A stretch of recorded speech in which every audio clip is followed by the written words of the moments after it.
So the difference between alkenes and alkynes, it's basically just the amount of hydrocarbons you have. I also have this pulled up. I guess that this would help. So the main difference between an alkane and an alkene is our saturated hydrocarbons and unsaturated hydrocarbons. That's for later. So in this experiment, you guys are going to be looking at different structures. Now we're on the structure part of organic chemistry, and that's where it's not so fun, but you might enjoy it. So let's go to the experiment.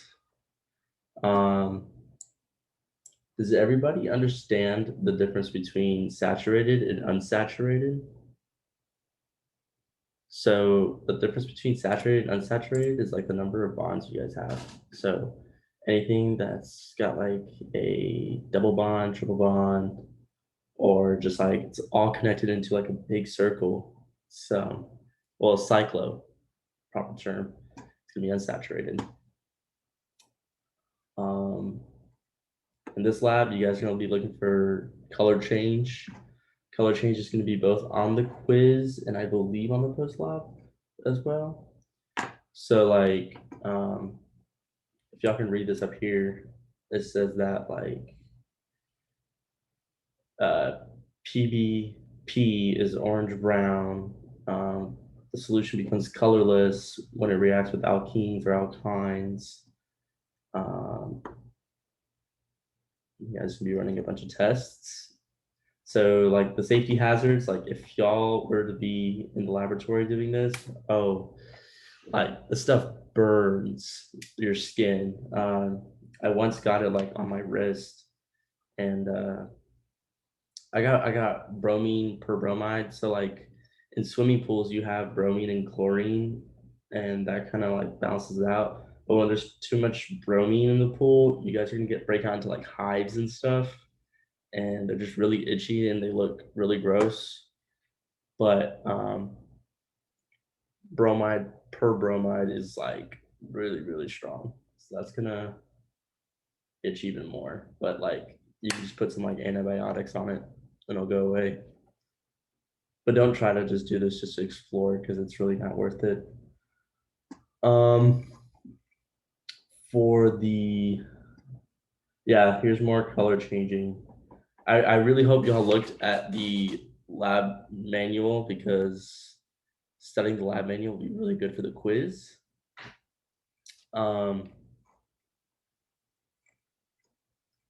Post-lab questions. So post-lab questions, you guys are going to be drawing structures and then submitting those. And then the data sheet's fairly simple. So I guess for last lab, only a few of y'all misread like some small context at the top. So this one doesn't have any. So like answer as it is. You're gonna have an answer column here, answer column here, here, and here, all the way down. And the pre-lab, you guys already did that, I'm hoping, even though it's due tonight. Draws. Yeah. Sorry, I have a question on the number of drops of the reagent added. So, okay. I had time this morning, so I watched it this morning. But I actually watched a different video, the one of like the Zoom. So it was a different lab IA with a class. Oh, and there was a lot of debate on the number of drops used for the first part. So if you get it within the range for the data sheet, like within a range, because like I know we all look at drops differently. So okay. I feel like in the first one it's like 1, 2, 3, 4, 5, 6, 7, 8. Wait. 9, 10. I don't remember seeing that many. I don't think that's for the reagent. I think that's just for the actual like the cyclohexane. Does that make sense? Is it? Yeah, and then like no, I know what you mean though, Nicole. Mine are lower than that too. Okay. That I think that might be later in the video or something. Sorry, I watched it earlier this morning too. So, Right. but like mine, he starts with like, so I did like 2 plus 10 because he started with 2 drops in some, and then he added 10 later. So I just put plus 10. Is that an okay way to record it, or is there a better way? Oh no, that's perfectly fine.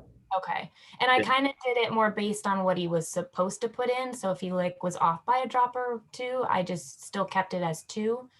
Should we record it as what we see exactly though, if he adds like 3 instead of 2? Just as you see it. Okay. Yeah. But you guys, I wanted to make sure y'all do the video. That's it's 23 minutes long. Okay, yeah. The one I watched was like 40. Oh, okay. So yeah, But I think that's because of extra talk with his class. you watched the Like, one. yeah. Okay, so let's get on to quiz talk. Okay, so the quiz, you guys are gonna have to submit 3 different files for the quiz because you're gonna be answering questions. So I'm gonna stop sharing that one. Okay, yeah, so you're gonna answer 3 different questions, and or more questions, but you're gonna have to submit 3 different files into each question, and that's how we're gonna do the quiz. I know it's gonna take time, but you should probably do it. We're gonna do a little review. I'm really gonna test if y'all pay attention to me or not. So I'm gonna do a little review. So can everybody see this white screen? Yes. Okay, cool. So do y'all know if you have 1 mole of hydronium, is it going to be acidic or basic? Acidic. So hydronium is acidic. Hydroxide is basic. So the difference between this isn't writing. Whoa. Okay, I think that's working now. So you got hydronium, hydroxide. So anything like OH, that's basic. This is acidic. And so how about if you have 0.1 moles of hydroxide? Is it basic or acidic? Basic. Basic. So in a solution that has hydronium concentration of 1 times, say, 10 to the negative 8 molars, is it basic or acidic? Acidic. So at that point, once the number is way too small, it doesn't do anything. Like it's just neutral. This is just neutral. Once it gets so small, like it's just kind of like a little touch on your finger. Doesn't do anything. It's neutral. Okay. So when y'all see in the lab procedure, can y'all see the lab procedure right now? Yes. Yes. Okay.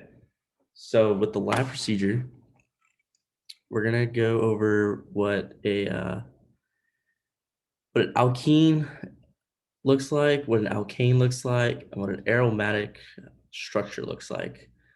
And then we're gonna do some color change stuff.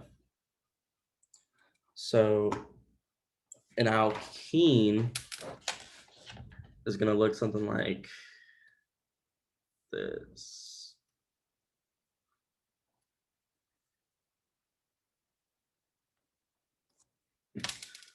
An alkane is gonna look something like this guy.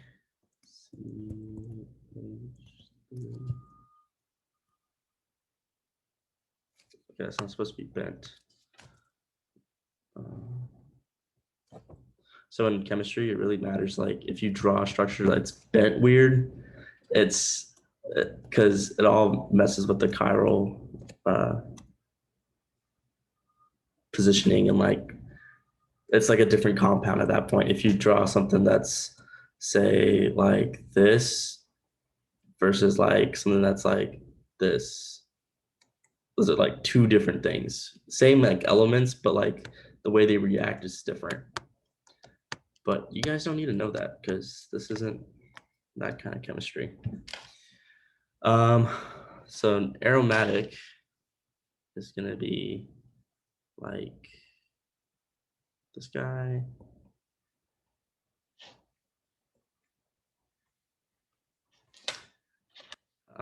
Another alkane example would be this one, and like just gonna draw some lines. Just gonna go on and on and on and on and on and on and on. Can anybody tell me why this one's an alkene, and why this one isn't an alkene? Is it the double bonds? Yeah, yeah. And so like say I did this, and then I erased. Oh crap. Say like that. That's a hexagon. Okay. Now what is it? Aromatic compound. Yeah. Yeah. Does everybody remember which one this one is? No. Yeah, an alkane. How about this guy? Aromatic. Aromatic, yeah. And then last one, there's no double bonds. There's one circle, but like it goes on and on and on and on. An alkane. An alkane, cool. You guys are professionals now. Can I ask a question about the aromatic compounds? Yeah, what's up? So if there is just one double bond in that ring, it's not an aromatic compound. Is that correct? If it's Does there double bond. Yeah, if there's one double bond in the ring, not outside of it. So what defines an aromatic is like there's 3 steps you have to do to find an aromatic structure. I have to look this up because I forgot what the 3 steps were, but there's a certain rule. It's like pi bonds, overall electrons.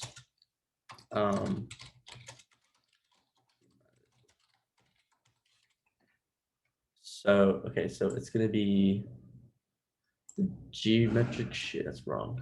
Sorry.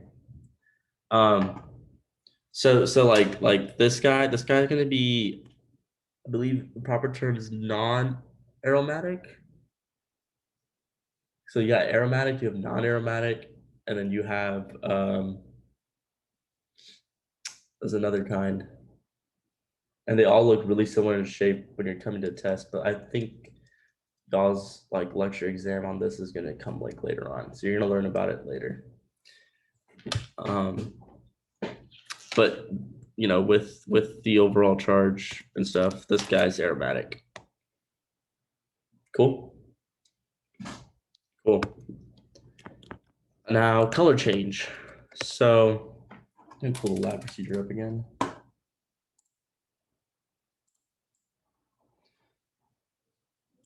So color change is an important part. You guys gotta know. Oh, like right here, y'all see that this is with the structures and stuff. BR2 is gonna be, you know, like I said earlier, we're using it. It's not good for your skin. You're gonna break out into hives. So a benzene, I'm gonna draw a benzene ring real quick. So a benzene ring, and I lost the lab. Okay. A benzene ring plus BR2. Does this work as a reaction? No, there's no double bonds. Yeah, so it doesn't work. Now, how about color wise? Remember, there's a color for bromine. Does the color change at all? No.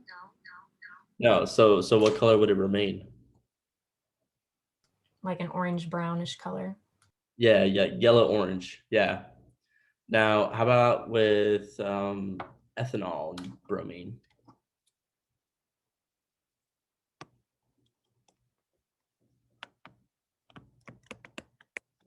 This wasn't erasing. So ethanol and bromine. Sorry, I keep losing the lab manual. So an ethanol and bromine, same case, like color stays the same. Okay, I think y'all are ready for the real world now. I'm gonna get one more picture. The color stays the same because there's only single bonds, right? Because it's alkane. They just don't react together. Okay. Okay, now let's flip to y'all's phones.